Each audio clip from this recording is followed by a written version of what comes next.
Heidi Higginbotham is the costume designer behind Zoe's Extraordinary Playlist. I'm Kevin Jacobson of Gold Derby here with Heidi. And just to start off, can you talk about what separates Zoe's from other shows you've worked on in terms of workload and just creative output and what's being asked of you? Sure. Well, uh, one of the things about Zoe's that is so fun costume wise is that the show is already very heightened in terms of um, the storyline. We're talking about somebody who has special powers. So because of that, I think we get to push a little farther in brighter colors, more stylized looks for people, which is super fun costume wise. Um, and because we're basically talking about a character like Zoey who has a superpower, most superheroes have some kind of costume. So we're able to kind of, outfit her in her signature cardigan look, which becomes like a cape. So we know it's her. Um, and the other thing that when I went into interview for the show that I thought was so interesting was that when they decided to have, basically people in the background that you don't know that are not, the lead characters break into song, those people look very normal. So we've normalized all the people that she's listening to who have heart songs a lot of times. And I think it makes for like a very interesting juxtaposition visually. So that's really fun. Plus, the collaboration part is great for me because, normally we deal with costumes, we need to have movement for stunts or, things like that. But this, I'm contending with dance in almost every episode. There's several costumes that need to be able to move in the right way, or I need to help the choreographers with movement in terms of even, for example, when I was just thinking of this before we went on, Simon does his first big song where he's dealing with racism, and I was able to collaborate with Austin, the creator, and also Mandy to give him like a three-piece suit where he's can peel off the layers of his clothing, which kind of visually shows us he's peeling off layers of his personality to get to the meat of the matter. So there's a lot of fun collaboration visually with some of the intense story points, which has been really fun. Hmm. Yeah, it's a lot. It's a lot. But in terms of the collaboration there, I'm curious with the cast, is it pretty even in terms of, the cast wanting to pick out their own outfits and what are the discussions that you're having with the cast? Well, it depends. I think one thing that separates me from other designers is that I am really, really interested in collaborating with the actor. That is really important to me. And a lot of times, some actors have a blurred line between what they like personally and what their character wears. So that happens a lot, and I have to contend with it. But um, what's important to me, especially in this show, is that because the actors are doing so many physical things, they have to be comfortable. So when an actor is not comfortable in their clothes because they can't stand the outfit, I hinder production greatly. So it's sort of a dance between what we need in terms of the script, what we need in terms of character look, so that we know it's that character and we're not all of a sudden blending into the actor's personal favorite looks, but also making sure that within that all of those other parameters, the actor likes what they're wearing, because I love clothes and I know if I'm wearing something that I really don't like, I'm not comfortable.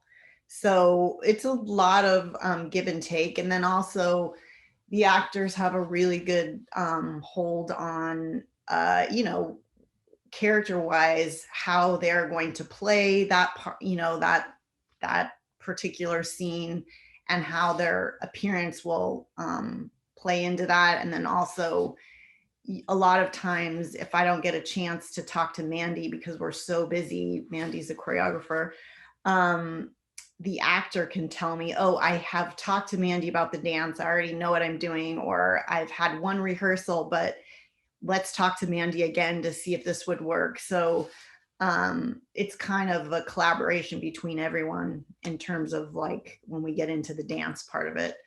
But, and then for instance, the last 2 years, I've done a lot of shows with, you know, men identifying as women, women identifying as men, lesbian women, gay women, transgender people. And just like I would say period costumes needs a lot of research, so does dressing someone who's different from me, say.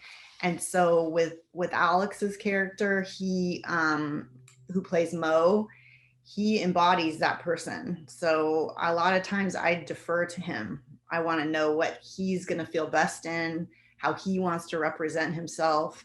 And I think that's a big chunk of my job, is being present for that part, because that's the research and he is he is my research. So he and I have a great collaboration, and we've come up with some awesome looks that he is definitely a part of that. Yeah. Mo does have so many awesome looks. Pretty much every episode there's one standout. Do you have a favorite Mo look from this second season? One of the looks that I really like, and it has a lot to do with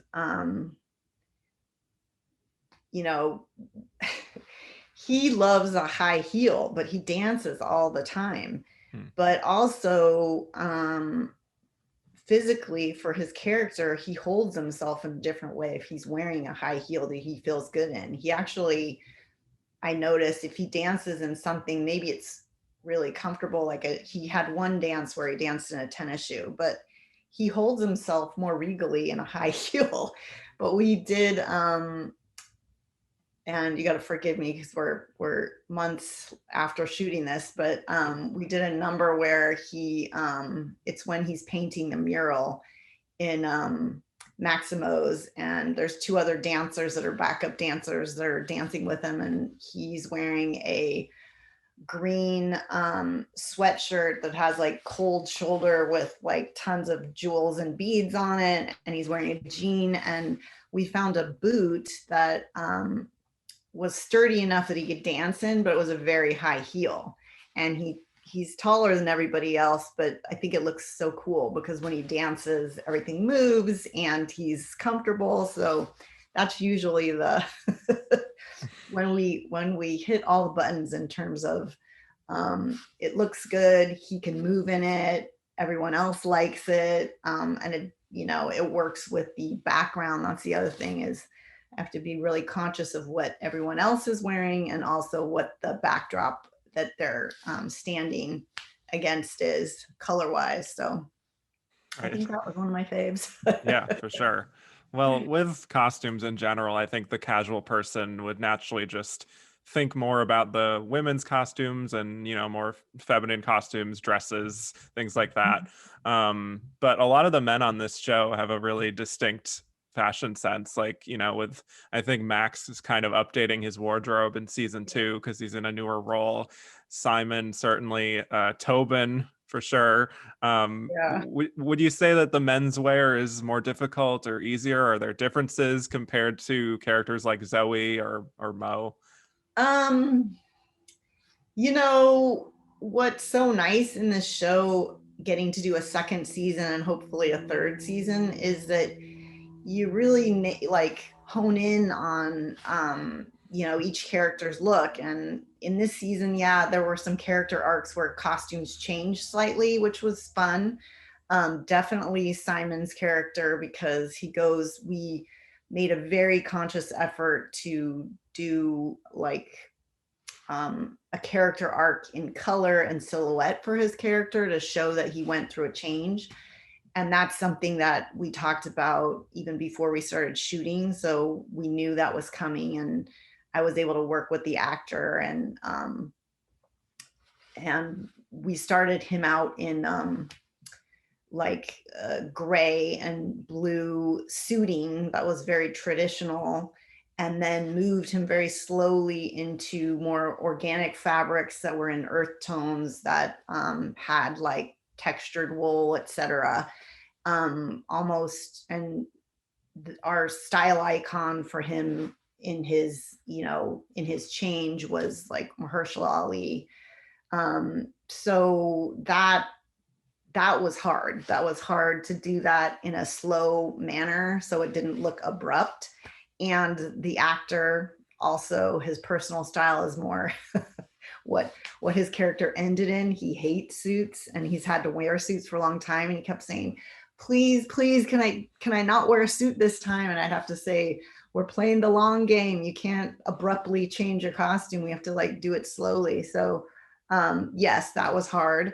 But in some ways, because it's so specific what they're wearing, like Tobin sweatshirts, I know exactly, what I need for him. And in fact, he's one of the characters that I get the most DMs about. Where can I get his sweatshirts? I think there's a Reddit group that just had to do with Tobin sweatshirts. But because it's very specific, it's almost easier. And the change with Max's clothes was fun because that's, he was kind of preppy and nerdy, and then he moved into something more masculine and a little hipper, which was fun. We tried to do it gradually, but his wasn't, but yeah, they I think I would say that they're all about even in terms of, how hard it is to dress people. Zoe is difficult because she's in almost every scene. So she has a ton of changes, and she has no time to do fitting. So one thing I would say to any aspiring costume designers out there is try to learn how to use the computer to do digital renderings of things, because that's what I end up doing is every episode when we have our meeting, I will basically put her digitally, her head on figures to show what clothes I'm thinking of, because we don't have time to do the fittings. And then I lay everyone's costume out on a page so we can see what everyone looks like together in a scene. And then that gets approved. So when we start shooting, there's no surprise of what anyone's wearing. And a lot of times I will send those to the actors and say, this is what you will be wearing. So they are not surprised when they get there and they're like, oh, this thing. But yeah, so the computer and doing things digitally has helped a lot because of the timing with this show. Right. One of the biggest showcases I wanted to highlight, just on a sheer technical level, so many different departments, was the Don't Stop Me Now performance out in the street. And you have, I don't even know how many extras in the background. Was that kind of like a bring your own costume situation, or did you, how did you figure out that whole sequence? No, that was probably one of the biggest costume feats I've had in my career, because although I knew about that we were doing it and I knew how many costumes we needed, because yes, that's all designed, and needs to get approved and needs to go, we need to make sure that every costume worked for each dancer's moves. And also we did massive design boards that were the height of a wall, so we could show where each dancer stood in photographs in the lineup, and then to look at color. And then we would do where each dancer ended at the end of the number, so that could get approved by Austin. Mandy could see where everybody was. We needed to look at color. We needed to look at height of costumes, because if you had somebody in a tall costume, they'd block someone behind them. We need to look at movement in terms of what can each costume do. How are they going to choreograph each costume based on movement? So yeah, that was huge. And no, not everyone brought their own costumes. Right. And Fair enough. normally Yeah. on a normal show, we would farm that out to people to make. Mhm. But I think because of COVID, also because of timing, also because of my time, I needed to be able to have it be done in house, because I needed to be able to see it as it was getting made and anticipate changes as choreography changed, or, you know, even the date we were shooting something changed. You know, that day was huge because we had one day to do that scene, and it was it was what we call it in the US French hours, they call it Pacific Northwest hours in Vancouver, but it's a very shortened day with no lunch. So to get that many people who are extras even and dancers dressed in their costume and in place, and then to shoot it all was huge. So we had to also do this sort of very um, elaborate database that would show, because we needed each background person and each dancer's sizes. So we knew exactly who was going to wear what costume. And we had to bring all the costumes in and make all the costumes. And then we had to match them up and know what group they were going to be in, to know what tent they were going to be in, to know who was dressing them, because we had to have so many costumers dressing all these people. It was huge. Yeah. But I remember when we finished dressing everyone and we had about 5 or 10 minutes and everybody was placed, it was like, you know, I ran up to the first AD and I was like, we did it, we did it, we're on time. So, but yeah, it was Well, huge. But I think I heard your interview with Mandy, and mhm. it was really fun for me because I am from the Bay Area originally, and Oh, I think I've run the Beta Breakers 4 times in my wow. life. And it's so fun because of the costumes. And so not only was it hard, but it was something I really liked. It was very fun. And it was really fun for all the people I work with, because I didn't farm it out. We used all the costumers that who work on the show, who love costumes, obviously. We don't always get a chance to physically build stuff. And we had people say, okay, submit an idea for a costume you'd really like to build. And so we did a lot of research, and I found things that I really liked, like the roller coasters. And I was like, definitely Mandy liked that. And then we had someone who was ordering costumes that we didn't have to make. And then we had other people who were like, what about cereal bowls? What about cars? And it was all done in house by the people that usually are the set costumers. So it was cool. It's wild. Such a wild sequence. I've been talking to all the technical people about how they pulled that off. But just in the last minute or two here, just speaking more broadly about your work, you do a lot of contemporary costume design. And I've spoken to a few other contemporary costume designers over the years about how the work that they do doesn't always get recognized by awards groups or even by the audience, I would say, compared to like fantasy and period and the fantastical looks and the poofy dresses and all of that. Luckily, the Emmys have a category for it now, but what would you say are just the most challenging aspects for you working in contemporary costume design that maybe the average person might not fully appreciate? Well, I think it's a misnomer for most people who watch TV and look at contemporary costumes, because our biggest job is to have you do a read on the character in like a split second to know who that person is. Um, and it's actually harder because we're dealing with contemporary cues, things that you take for granted every day when you see someone in darker clothes. Sometimes you might not realize it, but it maybe means they're sad, or it evokes sadness because they're dark. And when they're bright, they're not so sad. So all those tiny little cues with contemporary costumes are harder because more people, you know, you have more audience members who need to know what those cues are. And in when you're doing period costumes, nobody understands what certain colors mean or certain things mean in that era. So you're just doing the research and that's it. Contemporary, you have to take in a lot of audience members to be able to do that. And we're dealing with like very subtle things like color and silhouettes that kind of look easy, but I actually think it's harder than period costumes. I've done some period stuff and I don't know, it seems it's harder, but you wouldn't think that if you as a viewer. Yeah.